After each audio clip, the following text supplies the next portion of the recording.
Hello. In this episode of Airs for Architecture, I spoke with Dr. Fiona Smyth, Assistant Professor in Architectural History and Theory in the Department of Architecture at the University of Cambridge, about her recent book, Pistols in St. Paul's, Science, Music and Architecture in the 20th Century, published by Manchester University Press in September this year. Airs for Architecture, a podcast about architecture, buildings, urban culture and space. Hello and welcome to another episode of Airs for Architecture. I'm talking today to scholar, writer, Fiona Smyth. We're going to be discussing Fiona's recent book, Pistols in St. Paul's, Science, Music and Architecture in the 20th Century, published by Manchester University Press. Fiona, don't know much about you. Can you introduce yourself, please? Thank you, Ambrose, and thank you for having me. My name's Fiona Smyth. I'm an assistant professor in architectural history and theory at the University of Cambridge. And I suppose my research area comes under a few different categories: the history of architecture, history of science, sound studies, and also construction history.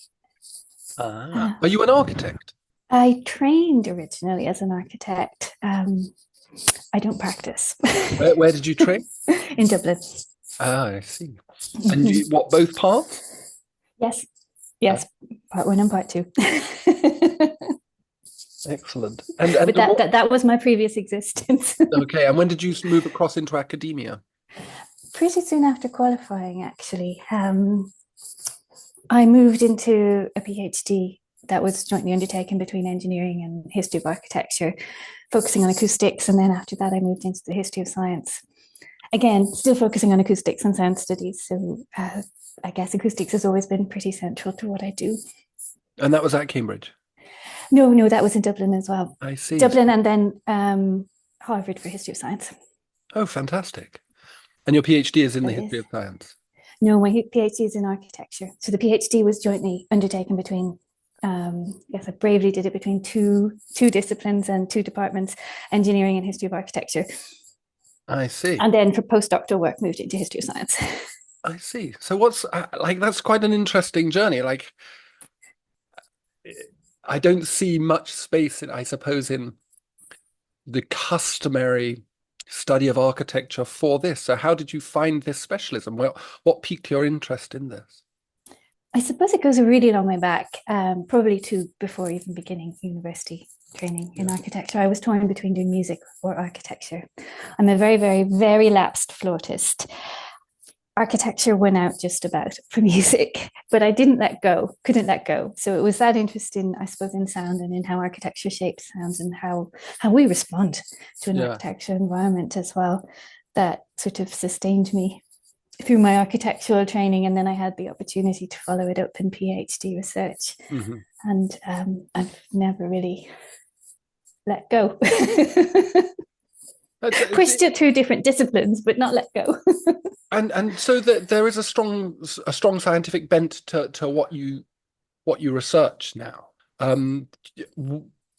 What prepared you for that? I mean, how does architecture, I suppose, prepare you for this kind of study? Because your book is, it's a history book, but it's a history of a science.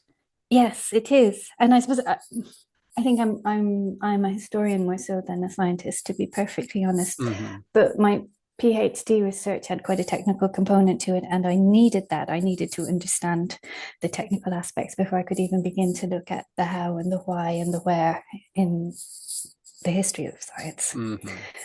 I know people come to the history of science from different directions, and some come directly from a historian route, but I came through the engineering and architecture route. And how does that operate? What does this history of science look like? I suppose we have a kind of fairly rudimentary understanding of what historiography is. Is it the same process in the history of science, or is there some kind of hidden dimension? How do you mean?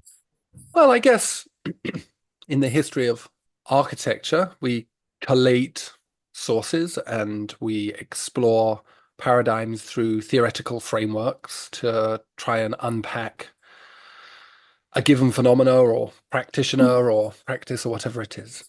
Is that the same principle that is applied within history of science? I would say so. And I'm speaking as somebody who is trained in architecture, not in the history of science, but moved in that direction. So what I do is an amalgamation of history of architecture, history of science, and I look, I suppose, at history of building science, environmental design, and acoustics. So that's where the overlap lies. I see. Same sources. Same sources. Same archives. just at least in what I do there are. Yeah. That's brilliant. And how did this book come about? Where did Pistols in St. Paul's come about? I suppose it's the book I always wanted to write, and it took me a really long time to do it. A really long time. Partly because I'm a slow writer, and life got in the way as well, I suppose, with pandemics and lockdowns and various other things over the past few years. But also because as the research developed, more and more avenues to explore opened up, and there were more and more archives to consult, and more people to talk to, and more perspectives to take on board. So it's been a long journey, but it's been a really interesting journey. Could you tell us a little bit about this book? I mean, I pulled out a quote from early on in the book. Building as instrument as it took hold in the context of the 20th century. I wanted to start with that. When I wrote my questions to you yesterday, very late in the evening, which they always come late, by the way. That's when inspiration strikes. It doesn't work to a timetable. It doesn't work to a timetable, and it's also just the gaps. Well, as I said in my notes, there's a lot to unpack. In fact, there's a whole book to unpack. But what do you mean by buildings as instruments? What does this mean? I suppose what I'm talking about in the book is the conceptualization of a building as a musical instrument. Not that that was new or specific to the 20th century. It wasn't. But what I'm looking at particularly is the manner in which that conceptualization was explored in the 20th century and how it was subtly different to what had gone before. So it wasn't an illusion. It wasn't a parallel or a pastiche of a musical instrument. It wasn't looking at architecture as reflecting another art. It was mostly founded on quantifying interactions and measuring tonality, and using advances in science and changes in scientific approaches and measuring techniques to really quantify what a sense of architectural tone might be like, or how you could elicit particular acoustic responses from a building. So that's really what I'm talking about in the book, that it was the idea of a building as a musical instrument was really founded on interdisciplinary dialogue and an exchange of ideas and bringing different experts together, and in many ways questioning who or what constituted expertise in architecture when it came to this aspect of design. Because we're all kind of, I think I remember in my undergraduate architectural history and possibly technology, I don't remember, it was the early 2000s, certain buildings being acoustically competent. And I remember one, I think, Greek Orthodox building or Eastern Orthodox building, which had pots, upturned pots in the dome over it to create better acoustics. So this idea of acoustics in architecture has obviously been something that relates particularly to ecclesiastical settings. Yes. But this is not the same thing. Or is it, or is it an advance of that idea? It's not the same thing. And I don't want to imply that acoustics just began to be scientific in the 20th century, because that's not the case at all. Acoustics has always followed the science of the day, but science and scientific norms are constantly changing. So really what I'm looking at is this snapshot of time between 1901 and 1951, which was a time when lots of different ideas and people started to come together and coalesce a little bit more. And the book traces that trajectory of sort of informal dialogue through to formal experiment and how it was reflected in architecture in the first half of the 20th century. So it's really looking at musical and scientific experiments and the implications of those, or how they were expressed in architecture. And what led what? Was it something specific? What was it? Was it something specific about the nature of oral culture, of musical culture, that started driving this interest in acoustics at this time? I think there were a tapestry of different factors. Okay. And over the course of that was a jam-packed 50 years. Yeah.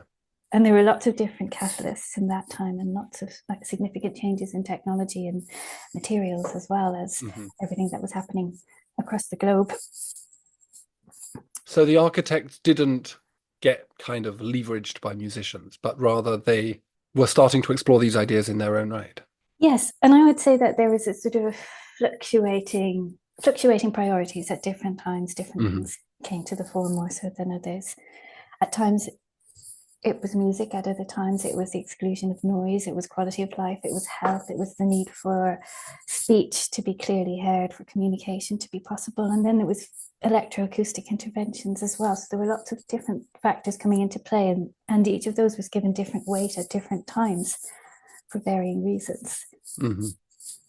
But this scientific quality that's and this notion of the building as an instrument, which, as I said in my notes to you, kind of seems like a sideways glance at Corb's machine for living in.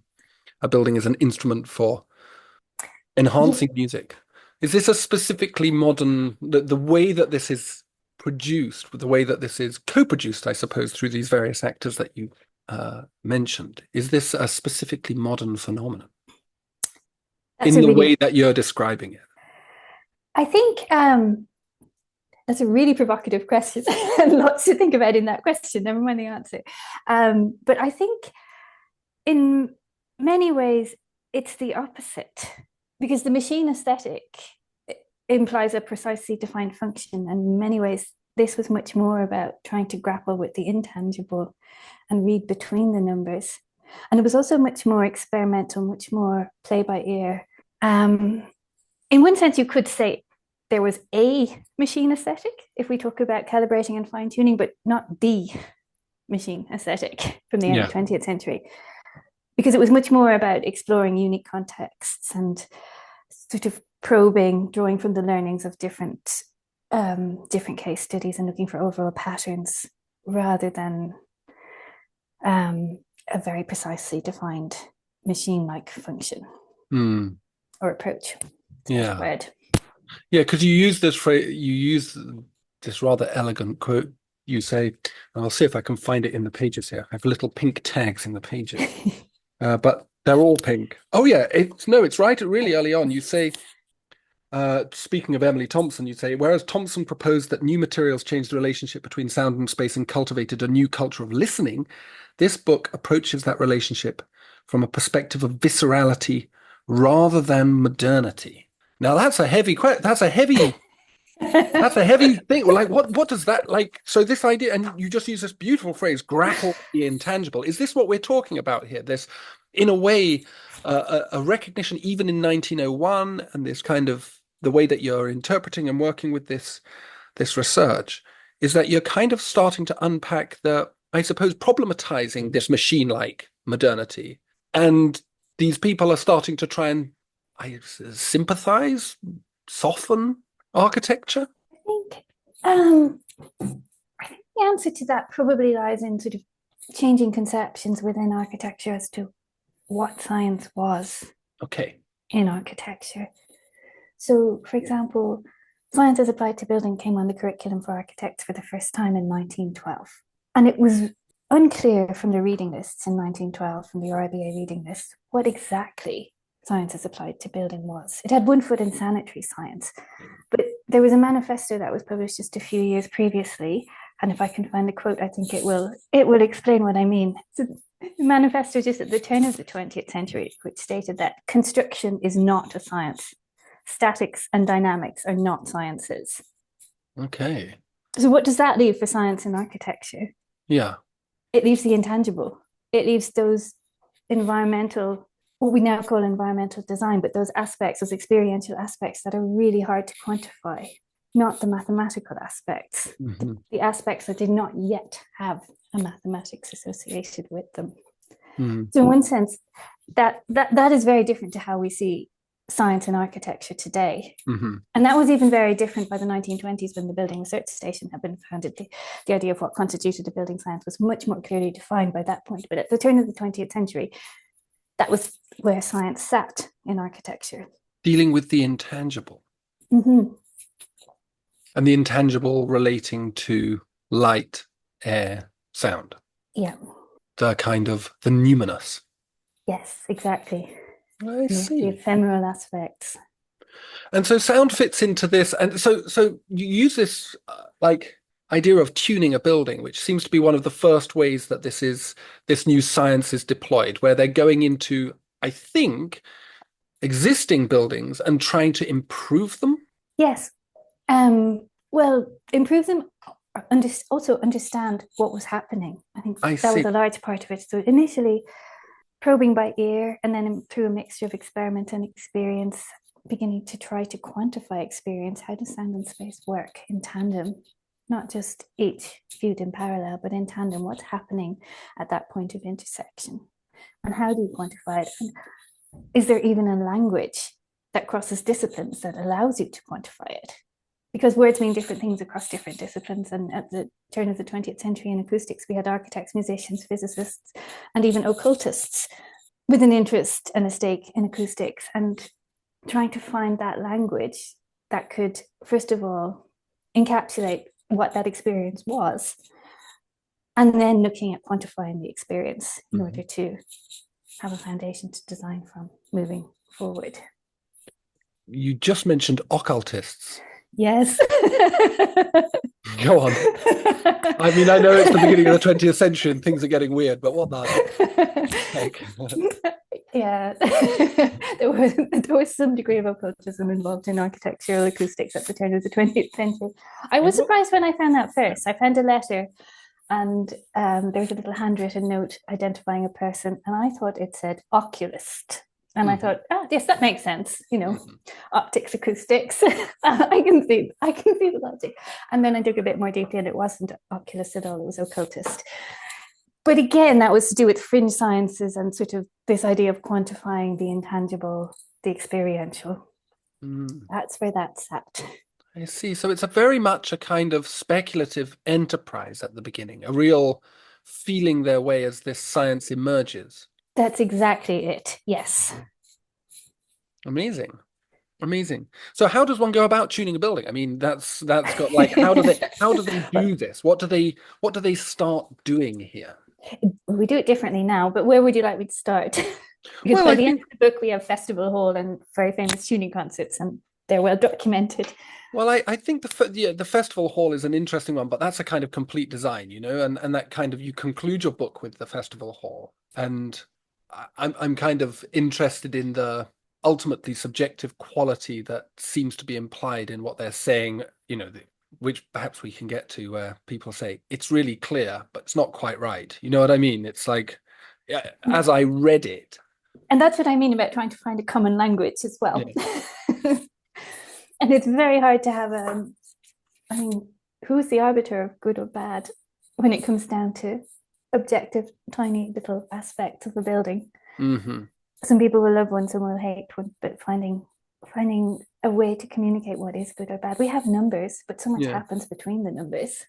Yeah. And it's only really in the second half of the 20th century that we have a wide suite of objective parameters for assessing acoustics. But one of the things I think that really interested me was that the tuning concerts at Festival Hall, they were so high profile, they're so well known.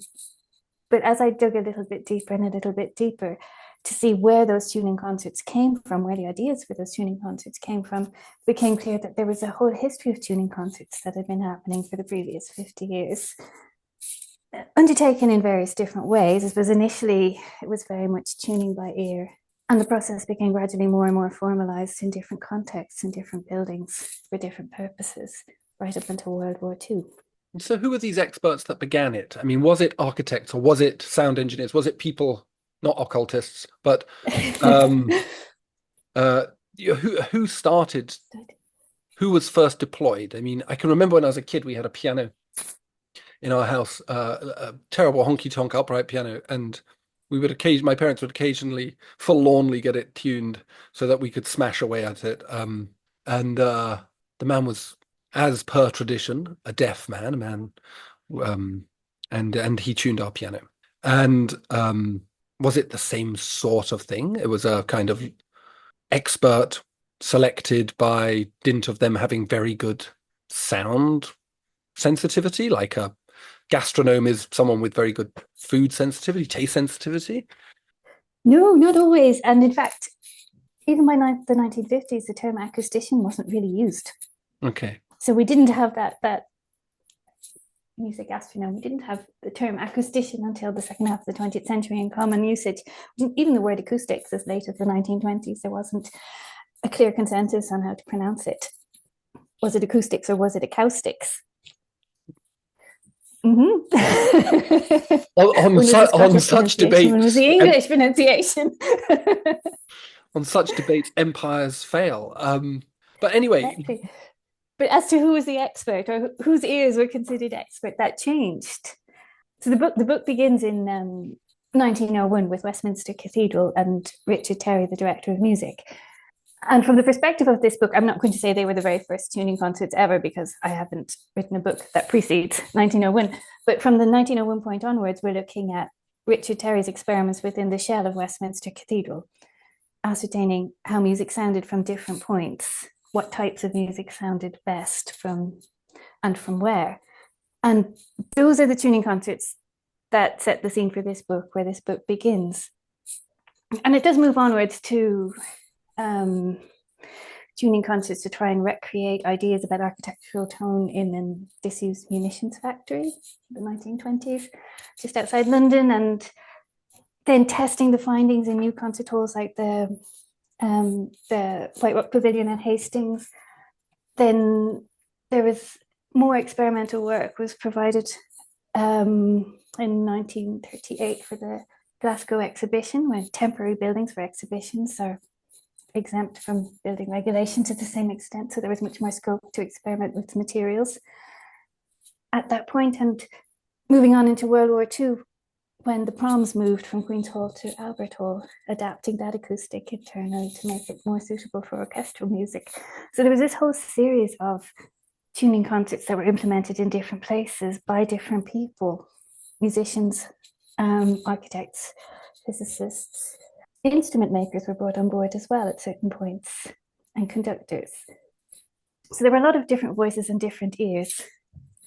But I think it wasn't really until Festival Hall that women's ears were considered expert as well, or that the ears of the concert goer were brought into the picture. That's very interesting. But what does a tuning concert look like? They literally play some bits of music and then have people stand around and fill out survey forms saying, yeah, that sounds good.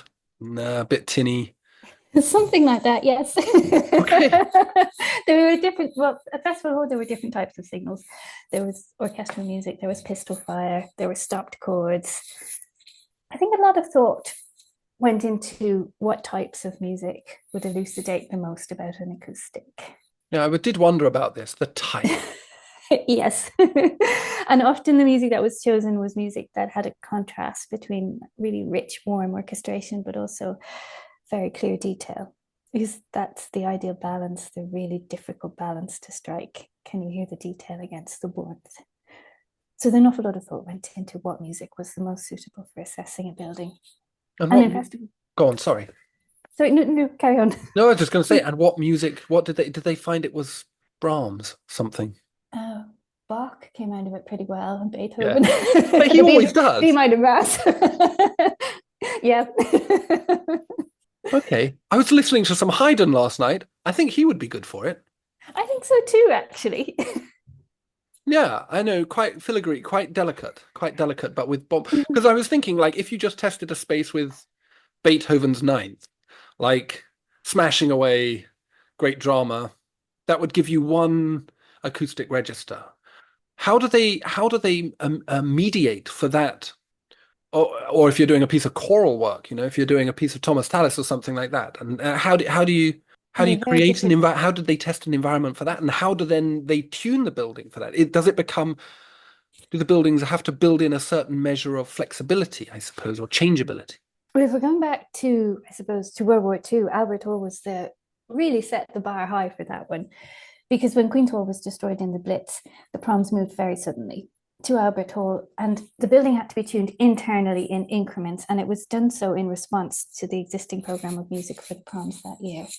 So after every concert, and it's interesting that you say Beethoven's Ninth, because that was the culmination of the testing procedure, was Beethoven's Ninth. But after each concert, there was a review made of what worked, what didn't work, how do we need to adjust our intervention. And this continued throughout the entire series of the proms that summer, culminating in Beethoven's Ninth. And this tuning involved putting up acoustic barriers and baffles, I assume. Yes, and changing the angles of incidence, the angles of reflection, changing the height, just literally tuning it. Well, just... no. You think this sounds simple. You're talking to a totally unmusical person here. I have no idea. I've tried to tune a ukulele and I got it badly wrong. So I mean, this is less obvious to non-musical people than you might consider. So literally, like, actually reflecting and changing the shape of the interior space. And raising and lowering the canopies overhead as well. And it was rationalized too, because it was wartime. So the materials that were used depended on what was available. There was a canopy put in place and it was supported on cables from barrage balloons, for example. And ideally, the initial intervention at Albert Hall was to be made out of plywood, but plywood wasn't available for quite a significant period of time during the war. So gypsum was used instead on a kind of to stiffen hessian. Asbestos was almost used, but wasn't. Would that have been good? Asbestos. Asbestos comes up a lot in the book. Yeah. It's like almost a miracle substance that's just a bit evil. It's so sad. Exactly, yeah. But it looked so nice on the outside. Apparently, Yeah. It didn't. It was marketed under all of these different trade names that implied that it was wonderful and had these magical properties. That the acknowledgement of, what it does.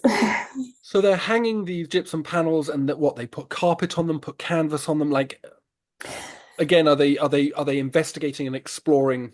Quite like this idea of this kind of hokum objet trouvé approach to architectural acoustics. What you find on the bomb site is what you kind of get to use. That's it, exactly. Actually, objet trouvé is a beautiful way to put it. That's it. Absolutely right. And even the heights of sort of backing reflectors had to be changed to accommodate Beethoven's Ninth in particular. And was there a noticeable public? What did the public noticeably? Did they comment on this? Yeah, the newspapers did. It got quite a bit of newspaper coverage, and it usually aligned the acoustics to the work in the newspaper coverage. I think there was one that said something like it took one crash of the cymbals in Rachmaninoff to show that the acoustics are not yet right. That's very, very interesting. Obviously during this period, of course, there's the emergence of electronic music. Is your study and was this emergent science specifically related to non-amplified music? Most of what I've looked at in this book is non-amplified, yes. And electroacoustic intervention starts to come in at the tail end in St. Paul's Cathedral, but really what I was looking at was the architecture, the sort of the natural application of architecture rather than modified sound. I see. That's really interesting, because obviously electronic music changes things, but I suppose you just amp it up. If you can't hear it, just turn up the bass guitar or turn up. I suppose it's not such a subtle science anymore, is it? At that point? We can do that now. The first half of the 20th century was a little bit more difficult, and very often amplified sound just muddied the sound, particularly in a very reverberant context. That's why the book really just touches on it at the very end, as the technology of amplified sound has started to change, take into account time delays and ideas about realism and perception, so that it's a lot less muddy. It's not just getting louder, it's got a lot more nuance. Yeah. Is there any particular buildings or particular projects where there's been a very kind of consistent illustration of this emergent science? You've mentioned the Royal Festival Hall, you've mentioned Albert Hall. Has there been an example building where these ideas have been particularly tested, and always been one of the, at the forefront of this discovery? I think different buildings played different roles Okay. throughout the trajectory. They all had a significance. They were all experimental. They were all test plans in some shape or form. I But it's see. Keep going. but it's a trajectory. It's not just one building that reflects everything. It's looking Mhm. at all of the legacies of all of these different spaces and these different buildings, and the implications of those.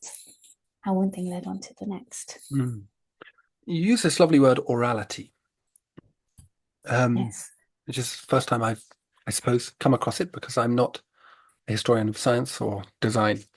And this idea that you mentioned, this preoccupation with acoustics.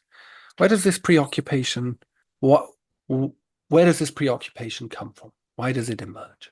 I think it comes from different places at different times. There were certainly pronounced moments in this history, times when things were hitting the headlines or when the different aspects of acoustics or different social and cultural aspects had particular prominence. Mm-hmm. All of these were different catalysts. Noise was a big mobilizer of, studies in acoustics, buildings that didn't work, buildings that did work, buildings that had tremendous civic or societal importance, quality of life and health. They were catalyzers of acoustic research too.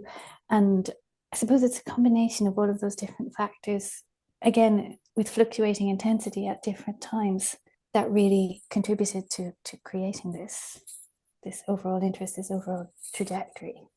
Because I assumed it was, I mean, there must have been something in the sheer terrific noise of Victorian industrialism that must have got people kind of running for the ear defenders. And I was speaking recently on another podcast episode with Henrik Schönefeld about the environmental performance of palaces of Westminster, and how one of their principal goals there was obviously to improve environmental performance whilst at the same time keeping the sound of the city out. So there's this kind of idea that kind of machines, I suppose, start becoming instrumental in the way that we think about space and the threshold between what we want in a space and what we don't want in a space. It's easy to keep air out, it's easy to keep people out, weather out, but it's difficult to keep sound out.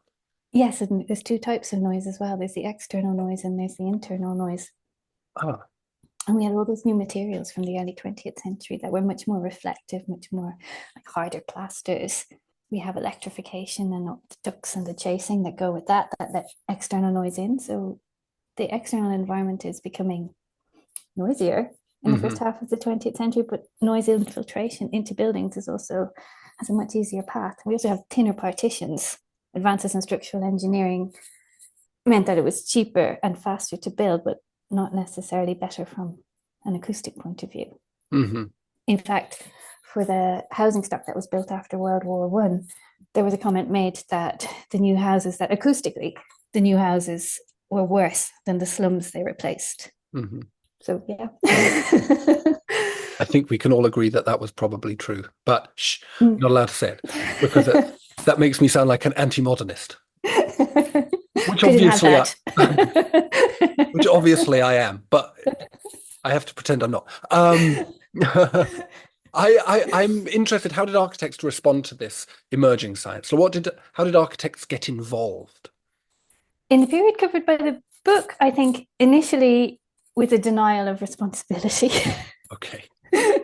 It's not our problem. The physicists have failed us. When the physicists get their acts together, then we'll take that on board. I see. But it wasn't really that simple. And physicists, I think, took the same approach. That's an architect's problem. They're the ones who are dealing with the buildings. They know how buildings go up. They're the ones who are dealing with design committees and briefs. They need to get their act together. So I think initially there was this sort of, nobody wanted to shoulder the responsibility. But when it came to professional reputation, again, it was high profile buildings that catalyzed research and that mobilized architects to getting involved and to taking research on board, to taking consultancy on board. But we didn't have a professional acoustic consultant in Britain until the 1920s. And it was 1939 before there was a dedicated premises for acoustic consultancy. So it took a while. Who was the name of this first person? Hope Bagnall. Hope Bagnall. Yes. And he was known as the human tuning fork. Is he an American? No, he's Can I claim him as Irish because he was born in Dublin? Yeah, you can claim him as Irish. Yes, he was born in Dublin on the banks of the Grand Canal. His family moved to London when he was 2 years old, and he qualified as an architect. He studied at the AA school.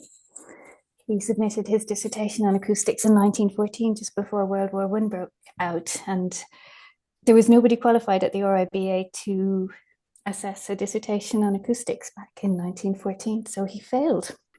Yeah, and ended up on the Western Front, showing remarkable tenacity in sending his work home to be published in an architecture journal. And that was how it first got traction. I see. And he had a particularly good ear. Yes. That's beautiful. That's kind of a beautiful story. I'm glad he got home. And so these architects would employ people like Hope Bagnall. Yes, and he was a very good networker by all accounts. But they would employ him after the opening of the building, or was he a design advisor as well? Initially, it was afterwards. The initial approach was that you bring somebody in afterwards to temper the environment, which didn't always work. If the errors were too big and it was just too costly, it didn't always work. There was only so much padding and coaxing, was how it was described. Those exact words, padding and coaxing, that could be done to remedy the acoustics after the fact. So as time went on, he was called in earlier and earlier in the design process. And by the 1930s, there was beginning to be provision made in contracts for an acoustical consultant. Not an acoustician, still weren't using that word, but an acoustical consultant. This very closely parallels the professionalization of architecture, doesn't it? This idea that architecture has more and more of a kind of integrated social role to play, acoustics being another aspect of that public offer in a way, parallels the kind of modernist narrative of what architecture is and who the architect is. Yes, and driven by societal need. Yeah, yeah. I've been thinking about this idea around professionalization for quite a bit, and it's very interesting that this character Hope Bagnall doesn't pass his exams because there's no one there. Architecture seemed to me to turn its mind towards the social good in the wake of the Great War, because I suppose professionally it was necessary. Anyway, that's a secondary point. I'm kind of interested in the historical story we tell ourselves about our modern period as a kind of, I suppose, it's a salvific and self-justification story. History is always serving some purpose. It's always to someone's gain. But anyway, which of the buildings are there that didn't work, that were beyond redemption? That were beyond redemption, but that still survived. Yeah. Not the Darwin effect. No. London County Hall was a huge catalyst for acoustic research because it did not work acoustically, and the hearing was worst from the press gallery. So there was a concerted campaign on behalf of reporters because the acoustics were terrible and they couldn't do their job. Yeah. You can't report on debates if you can't hear debates. So that was one building that didn't work that really acted as a huge catalyst for research going forward. And when was that built? It opened in 1921. It started before the war. Construction started before the war, but it was officially opened in 1921. And at that point, the RIBA president felt that everybody was really being a bit harsh on the architect. You know, what's he supposed to do? Maybe just give it time. It'll sound better with time. It doesn't really work that way. But he described acoustics as that ancient bogey, this mischievous sprite that's always going to bother us. What the architect did, Ralph Knott? No, Waterhouse, president of the RIBA, defending Ralph Knott. It's not his fault. Acoustics is just it's just too unpredictable and too out there. Not Alfred Waterhouse. Paul Waterhouse. Relation, I suspect. Son, I think. Does this fit within broadly environmental design, this notion of acoustics? Is that where we combine it now? Yes, it is. It is. And with the founding of the Building Research Station, as research began to be categorized, acoustics very definitely became initially part of environmental physics and a part of environmental design. So it's definitely where we categorize it now as environmental design. But it was already kind of in that space by 1951, by the time of the festival hall's opening. Yes. Yes, it had stopped being a branch of occultism by then. Yeah, which is a great shame, by the way. I think, Yes, it definitely has character. well, the loss of magic in our culture, yeah, it's just a bit boring, really, isn't it? Mm. That's very fascinating. That's very fascinating indeed. I want to finish with this title, Pistols in St. Paul's. How do we get that? There's an image in the early pages of the book of a scientist from the Building Research Station firing a pistol from the altar at St. Paul's, from the pulpit, not the altar, from the pulpit. So pistol fire was an acoustic test signal to measure the building's response. And it did hit the newspapers, because fire off a pistol from the pulpit in St. Paul's, it will hit the newspapers. It made the international press, actually. And this was when, did you say? Just before Christmas in 1951. I see it whilst they were reconstructing St. Paul's after the Great War, I suppose. The Yeah. Second World War. Yes, and it was also aligned with the installation of a new electroacoustic system. So that is where the book ends, with the world looking towards new advances in electroacoustic work, new loudspeaker speech amplification that wouldn't just muddy the acoustics, but that could chart a clear path through a really reverberant interior. So it's marking that move, I think, as well. I assume that acoustic testing has advanced greatly, and that we can model these things these days. Or is that true? Or is there still a component of tuning a building? There's always room for tuning a building, I think. We have different methods now. We don't use pistol fire so much. Maybe not at all. We use sine sweeps instead. One of the things I think is really interesting about using a sine sweep to measure the acoustics of a building is that you calibrate your sine sweep to the building. So you listen to the building first. That aspect of tuning by ear is still there. You listen, you assess what you think the reverberation time is, and then you design a sine sweep that's a multiple of that with brackets of silence at either end. So there's still, the ear still plays a role. The computer analyzes the data and the recordings, but the ear still plays a role. And then off that, and this can all be done, I assume, through digital modeling. Yes. Well, I never did. Another disembodying aspect of late modernity. That's fascinating. Yes. Well, thank you very much, Fiona. It's been delightful to talk to you and hear you talk about your book. Thanks very much. Thank you, Ambrose. It's been lovely to chat. About the time that Daddy left to fight the big war, I saw my first pistol in the general store. In the general store when I was 13. Thought it was the finest thing I had ever seen. So I asked if I could have one when I grew up. Mama dropped a dozen eggs. She really blew up. She really blew up and I didn't understand. Mama said the pistol is the devil's right hand. I guess Johnny Cash's mama and I are pretty aligned on the subject of pistols.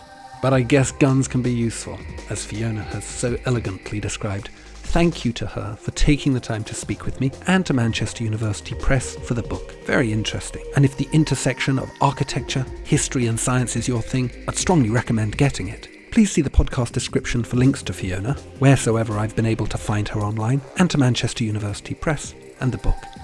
And thanks for listening.